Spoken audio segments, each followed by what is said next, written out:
बोलो विष्णु भगवान की जय। आपका दिन मंगलमय हो। भगवान सदैव आप पर कृपया बनाए रखे। पुरुषोत्तम मास महात्म्य अध्याय 12। चलो कथा सुनाते हैं। नारद जी बोले, जब भगवान शंकर चले गए तब हे प्रभु, उस बाला ने शोक कर क्या किया, सो मुझ विनीत को धर्म सिद्धि के लिए कहिए। श्री नारायण बोले, इसी प्रकार राजा युधिष्ठिर ने भगवान कृष्ण से पूछा था, सो भगवान ने राजा के प्रति जो कहा सो हम तुमसे कहते हैं, सुनो। श्री कृष्ण बोले, हे राजन, इस प्रकार जब शिव जी चले गए तब वह बाला प्रभावित हो गई और लंबे श्वास लेती हुई बड़ी डरी और वह कृशोदरी अश्रुपात पूर्वक रोने लगी। हृदयाग्नि से उठी हुई ज्वाला से जलते हुए अंग वाली वह तपस्विनी कन्या वनाग्नि से जले हुए पत्ते वाली लता की तरह हो गई।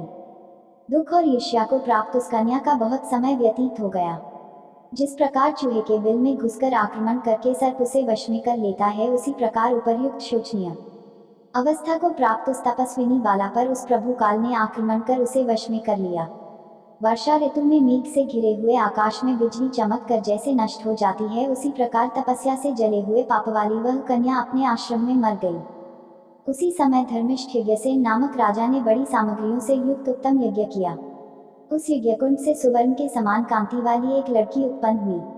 वही कुमारी द्रुपद राज की कन्या के नाम से संसार में विख्यात हुई। पहले जो मेधावी ऋषि की कन्या थी वही सब लोकों में द्रौपदी नाम से प्रसिद्ध हुई। उसी को स्वयंवर में मछली को वैध कर भीष्म कर्ण आदि बहुत से राजाओं को तृण के समान कर क्षुभित रजमंडल में अर्जुन ने पांचाली को पाया। हे मुने, वही द्रौपदी दुष्ट दुशासन द्वारा बाल पकड़कर खींची गई और उसे हृदय विदीर्ण करने वाले वचन सुनाए गए।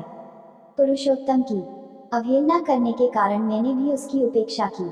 जब वह मेरे में स्नेह करके मेरा नाम बराबर लेने लगी।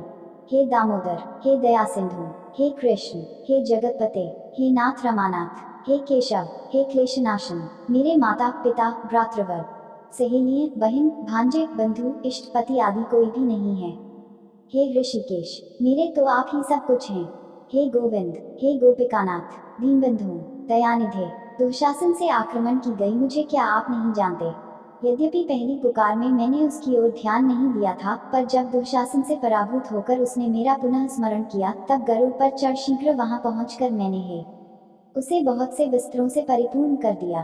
सदा मेरे में स्नेह करने वाली मैं ही हूँ प्राण जिसके ऐसी, सदा मेरे भजन में परायण मेरी अत्यंत प्रिया सती सखी, मुझको प्राणों के समान होने पर भी पुरुषोत्तम की अवहेलना करने के कारण उसकी उपेक्षा करनी पड़ी। पुरुषोत्तम का तिरस्कार करने वाले का मैं पतन कर देता हूँ। यह पुरुषोत्तम मुनियों और देवताओं से भी सेव्य है, फिर समस्त कामनाओं को देने वाला यह पुरुषोत्तम मनुष्यों द्वारा तो सेवनीय है ही। अतः आगामी पुरुषोत्तम की आराधना करो। 14 वर्ष के संपूर्ण होने पर तुम्हारा कल्याण होगा। हे पांडुनंदन, जिन पुरुषों ने द्रौपदी के बालों को खींचते हुए देखा है, हे महाराज, उनकी स्त्रियों की अलकों को मैं क्रोध से काटूंगा। दुर्योधन आदि राजाओं को यमराज के भवन को पहुंचाऊंगा। बाद तुम समस्त शत्रुओं का नाश कर राजा होंगे। न मेरे को लक्ष्मी प्रिय, न मेरे को बलभद्र जी प्रिय, और न वैसे मेरे को देवी देवकी, न प्रद्युम्न न सात्यकी प्रिय हैं। जैसे मेरे को भक्त प्रिय है वैसा कोई प्रिय नहीं है। जिसने मेरे भक्तों को पीड़ित किया उससे मैं सदा पीड़ित रहता हूँ। हे पांडव, उसके समान मेरा अन्य कोई शत्रु नहीं है। उसके अपराध का फल देने वाला यमराज है, क्योंकि वह दुष्ट दंड देने के लिए भी मेरे से देखने के योग्य नहीं है। श्री नारायण बोले, श्री कृष्ण ने उन पांडुपुत्र युधिष्ठिर आदिकों को और द्रौपदी को समझाकर द्वारका जाने की इच्छा से कहा, हे वियोग से व्याकुल द्वारकापुरी को आज जाऊंगा, जहाँ पर महाभाग वसुदेव जी, हमारे बड़े भाई बलदेव जी, हमारी माता देवी देवकी तथागत सांब आदि और आहुक आदि यादव रुक्मिणी आदि जो स्त्रियां हैं, दर्शन की उत्कंठा वाले, वे सब हमारे आगमन की कामना से टकटकी लगाकर हमारा ही चिंतन करते होंगे। श्री नारायण बोले, इस प्रकार कहते हुए देवेश श्री कृष्ण के गमन को जानकर पांडुपुत्र किस प्रकार कंठ से बोले, जिस प्रकार जल में रहने वालों का जीवन जल है, उसी तरह हम लोगों के जीवन तो आप ही हैं। हे जनार्दन, थोड़े ही दिनों के बाद फिर दर्शन हो। पांडवों के नाथ हरि हैं और तीनों लोकों में दूसरा कोई नहीं है। इस प्रकार सामने ही सब लोग कहते हैं, अतः हम लोगों की हमेशा रक्षा करें। हे जगदीश्वर, हम लोग आपके हैं, भूलिएगा नहीं। हम लोगों के चित्तरूपी भ्रमरों का जीवन आपका चरण कमल ही है। आप ही हमारे आधार हैं, इसलिए बारंबार हम सब प्रार्थना करते हैं। इन पांडुपुत्रों के निरंतर इस तरह कहते रहने पर श्री कृष्णचंद्र प्रेमानंद में मग्न होकर धीरे धीरे रथ पर सवार होकर पीछे चलने वाले पांडुपुत्रों को लौटाकर द्वारकापुरी को गए। श्रीनारायण बोले। इसके बाद श्री द्वारकानाथ श्री कृष्णचंद्र के द्वारकापुरी जाने पर राजा युधिष्ठिर अपने छोटे भाइयों के साथ तप करते हुए तीर्थों में भ्रमण को गए।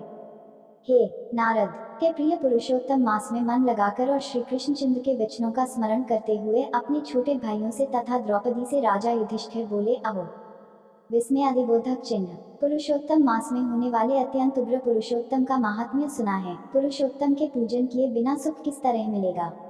इस भारतवर्ष में वह धन्य है, वह पूज्य है, वही श्रेष्ठ है जो अनेक प्रकार के नियमों से पुरुषोत्तम का पूजनार्चन किया करता है।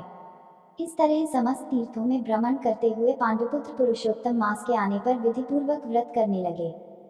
हे मुने, नारद, व्रत के अंत में 14 वर्ष के पूर्ण होने पर श्री कृष्ण की कृपा से अतुल निष्कंटक राज्य को प्राप्त किए। पूर्वकाल में सूर्य वंश में होने वाला दृढ़धन्वा नाम का राजा पुरुषोत्तम मास के सेवन से बड़ी लक्ष्मी पुत्र पौत्र का सुख और अनेक प्रकार के भोगों को भोगकर योगियों को भी दुर्लभ जो का वैकुंठ लोक है वहां गया। हे मुनिश्रेष्ठ नारद, इस पुरुषोत्तम मास के अतुल महात्म्य को करोड़ों कल्प समय मिलने पर भी मैं कहने को समर्थ नहीं हूँ।